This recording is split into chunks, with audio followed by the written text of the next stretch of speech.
제가 처음으로 이 대정부 질문에 경제 분야에 섰습니다. 국민을 대신해서 조목조목 짚을 거는 짚고 국민이 희망하고 바라는 것 우리 정부와 함께 노력하는 그 대화의 장이 됐으면 좋겠습니다. 천망회회 소위 불실이라는 말이 있습니다. 하늘의 그물은 성긴 것 같아도 엉성한 것 같아도 빠져나갈 수 없다는 뜻입니다. 내란 비상계엄을 일으킨 윤석열 대통령은 국민의 그물에 빠져나갈 수 없을 것입니다. 역사의 주인공은 다시 우리 국민이 될 것입니다.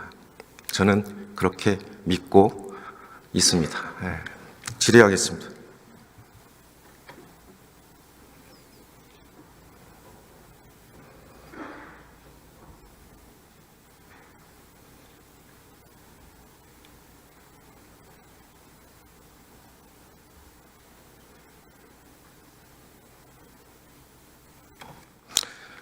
권한대님 잠깐 자리해 주십시오.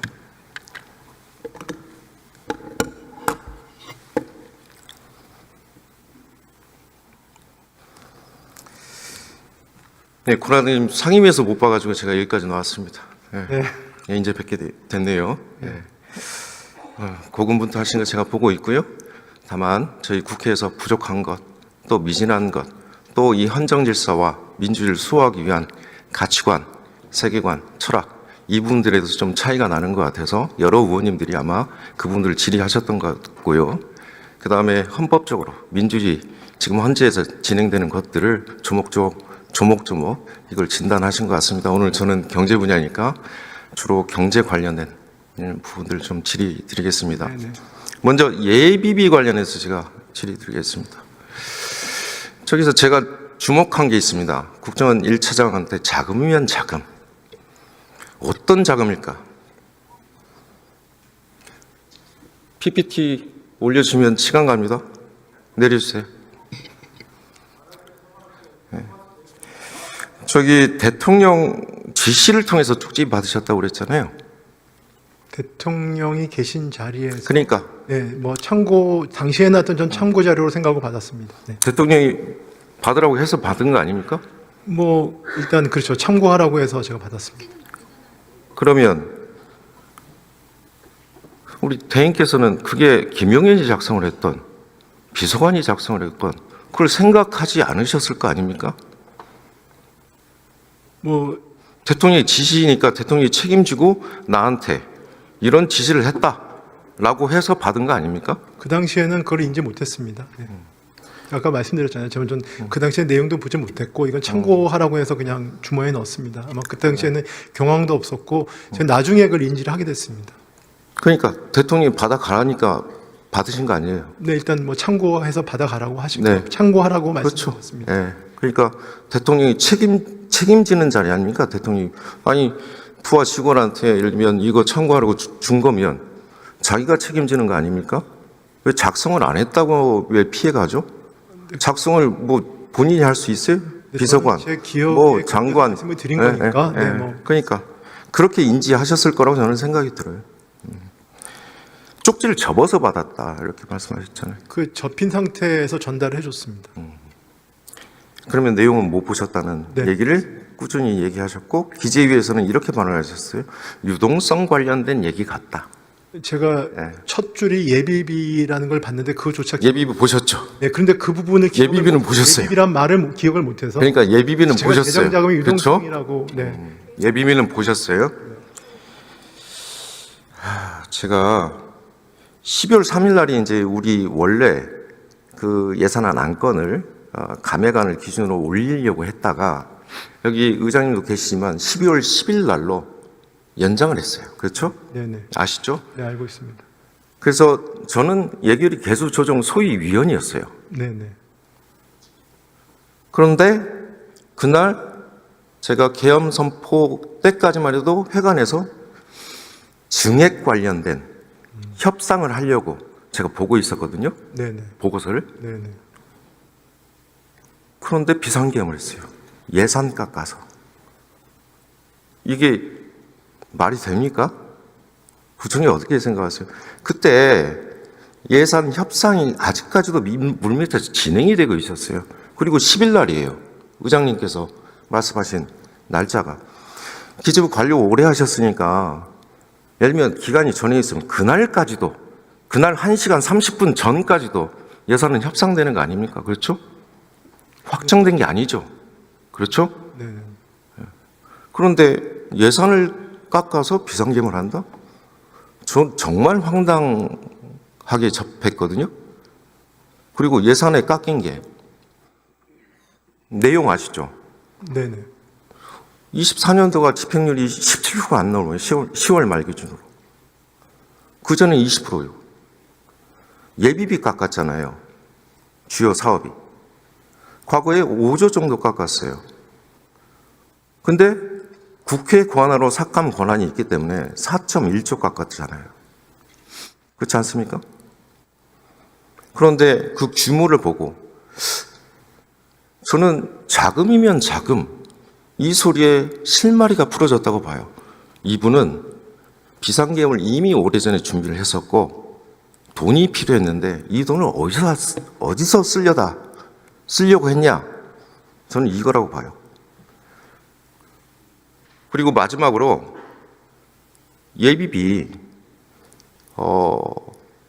협상을 할 때 12월 2일, 3일도 제가 기억을 하는데 기재부가 마지막까지 검찰 특관리 특경 이거 얘기 안 했습니다. 예비비 얘기를 하셨어요.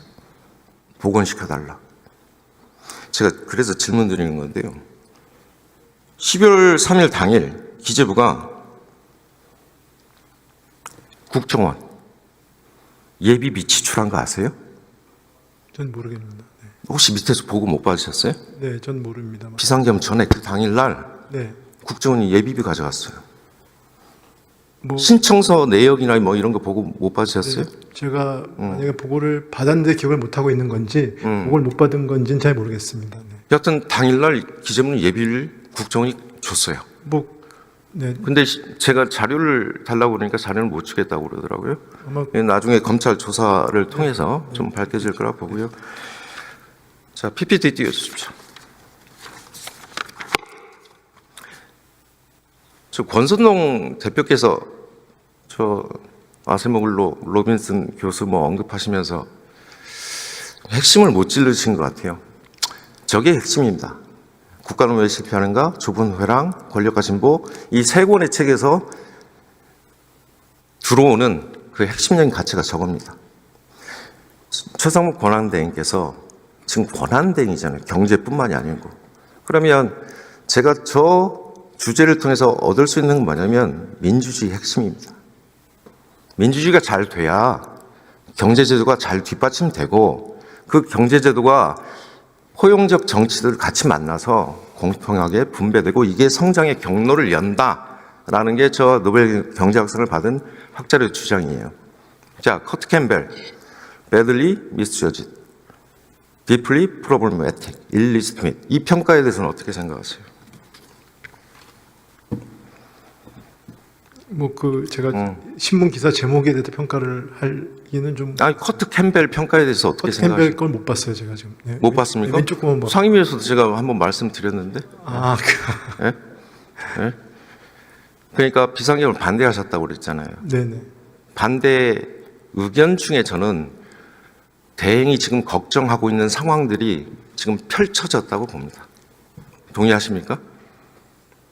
일단 뭐 그 반대 이유 중에 하나입니다. PPT 띄워주세요. 자, 기재부가 예측한 성장률입니다. 제가 1월 2일까지 봤어요. 20일 후에 나온 게 2.0이에요. 제가 2.0 나올 때 제가 부총리께 여러 번 말씀드렸죠. 이거 성장률 에라다. 자, 기재부가 이제까지 성장률 자체를 너무나 과도하게 예측을 해요. 그런데 1월 2일조차도 저는 이렇게 말씀하시는 게 기재부가 정말 좀 경제를 너무나 낙관적으로 보고 있냐라는 생각이 드는데 그 다음에요. 키에대 1.6으로 줄였죠. 한국은행 1.6에서 1.7 줄였죠. 그 전에 11월 28일 날 1.9였어요. 기재부는 이제 1.8 줄이고 있습니다. 25년 전망을. 자, 국제 투자 금융기관들이 12월 아무 일도 일어나지 않았다 했는데 왜 이렇게 경제 성장률 전망치를 내릴까요? 바클레이스 1.6으로 1월 말에 1.8에서 시티 1.4로 낮췄어요. JP 모건 1.2예요.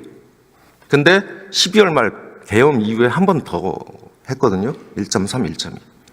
HSBC 1.7. 이게 계엄 여파입니다. 직접적인 피해. 제가 계절 조정 계열로 다시 계산해봐도 6.8조예요.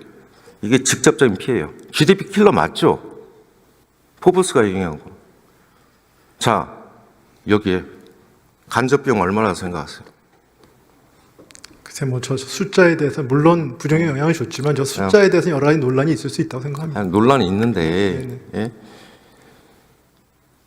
한국은행이나 해외 투자 금융기관들이 왜 비상계엄 이후에 아무 일도 없었으면, 자 상수로 그대로 흘러갔으면 아무 일도 없었지 않겠습니까?